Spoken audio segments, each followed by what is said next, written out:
flying around and having a brain-machine interface connected to a GPT-N, probably not GPT-4, all of this is within the realm of possibility. I know we're playing around today and this is just for fun, but here in Australia, you've got the Stentrode already being used. So there are people sitting in Sydney, Melbourne right now who can send WhatsApp messages, can post to Twitter, can send emails using their thoughts. And that's been happening for a little while now, over 12 months.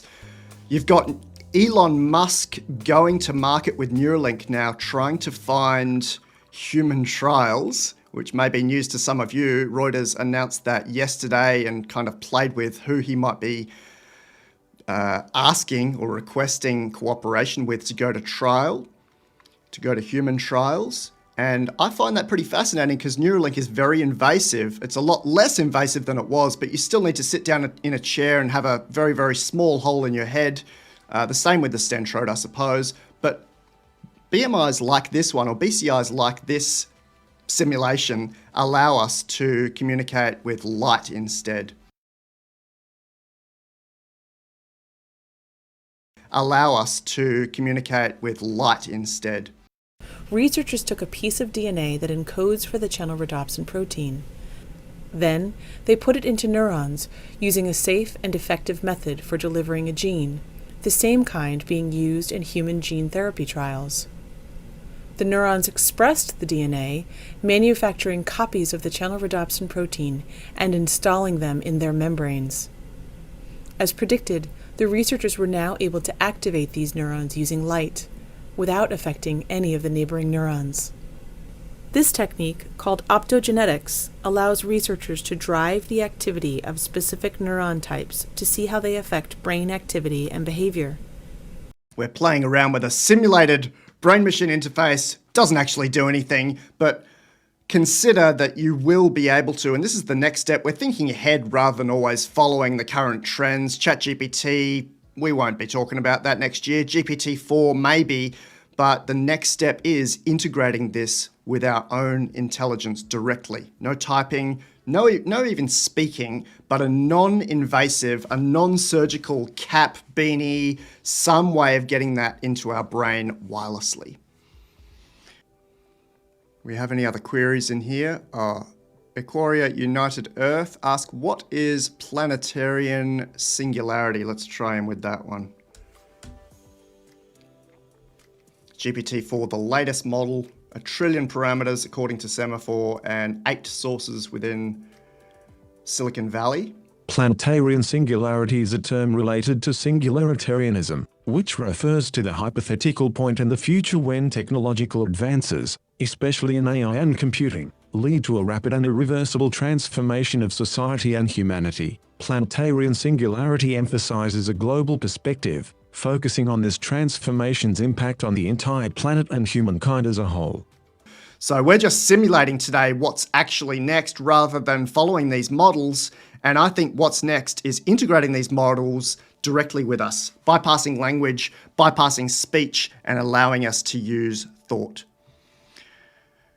GermD 1990 again. Can you summarize the ideas related to the many worlds interpretation found in David Deutsch's books? Let's give it a go. This is not something I know about, but hey, hopefully GPT-4 can send it to me directly into my brain via my silly hat. In David Deutsch's books, The Many Worlds Interpretation, MWI, explores the idea that when quantum events occur, reality splits into multiple parallel universes. Deutsch argues that these parallel worlds are real, and that this interpretation can explain quantum mechanics. This perspective entails that there is an infinite number of universes constantly branching out, containing every possible version of our history and future. Thus, his works emphasize understanding quantum mechanics through entanglement, probabilities, and the interconnectedness of these many worlds.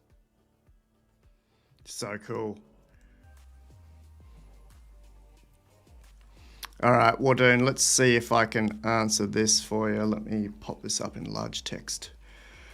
What do you think about the claim by Sam Altman during a recent interview with Lex Fridman that it's only a matter of time before unaligned and unsafe GPT-like LLMs are released by others? Yeah, absolutely. Yep, wouldn't argue with that at all. You can see with my map, which I don't have quick access to here, there are models all over the world, and there are country-specific models. In the UAE, they've got their own NOR model, the NUA model. Germany's got a massive model, the Luminous World model, up to 200 billion, 300 billion parameters. You'll see them through Switzerland. China has more than I can list at the moment.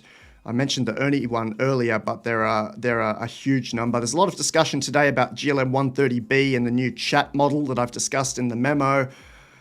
People are listening, I suppose, to their governments and to their guidelines on how to release these things. The White House has released in December 2022 some guidelines around AI, and we have very ethical, within certain boundaries, AI labs in the Western world, but consider that the Western world is a very small part of the population if you compare it to some of the other big countries that may not be aligned with our ethics. So I would imagine that all of the guardrails, safety mechanisms, human alignment that's been put across the GPT models in particular, GPT-3, ChatGPT, and now GPT-4 being put in place, may not be matched by other countries.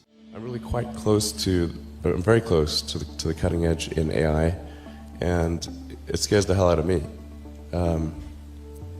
It's capable of vastly more than almost anyone knows. I'm not normally an advocate of regulation and oversight. I mean, I think one should generally err on the side of minimizing those things. But this is a case where you have a very serious danger to the public.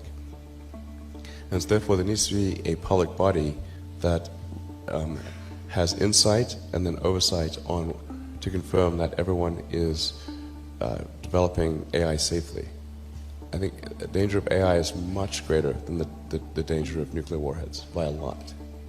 And nobody would suggest that we allow anyone to just build nuclear warheads if they want.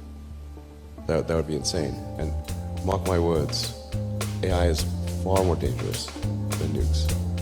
Far.